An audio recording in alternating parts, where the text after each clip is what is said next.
kuki ikanguro rikenewe mu ishengero ry'Imana?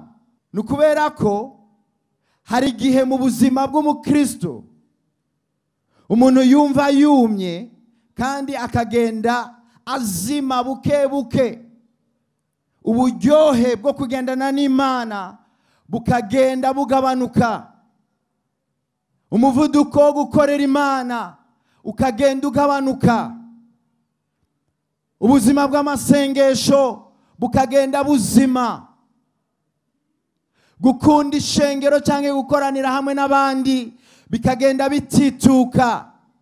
Imana irashaka gukangura ishengero ryayo. Kubera iki?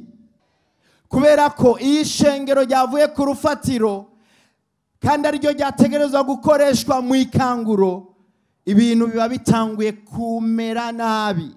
Imana iraduhamagarira muri iki gikorwa cy'ikanguro, ariko kandi Imana ntikoresha abasinziriye, Imana ntikoresha abariko barivanga, Imana ntikoresha abasubiye inyuma, Imana ntikoresha abantu bataye ivyizerwa, Imana ntikoresha abantu batakinyotewe, batakishuhiye, abantu batagifitiye Imana igishika, abantu batakinezwe ijambo ryayo.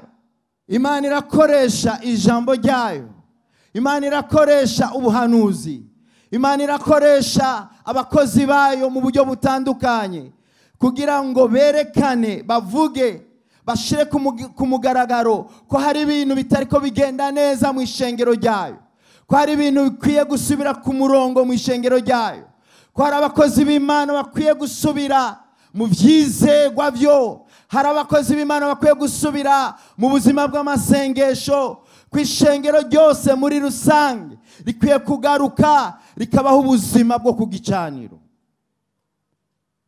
Ico iyo kimaze kubahirizwa kikaba niki gikurikira? Duhinduka ibikoresho by'ikanguro, duhinduka abakozi bo ku isaha ya nyuma, abakozi b'ikanguro. Kandi nico gituma turi hano kuri uyu mugoroba.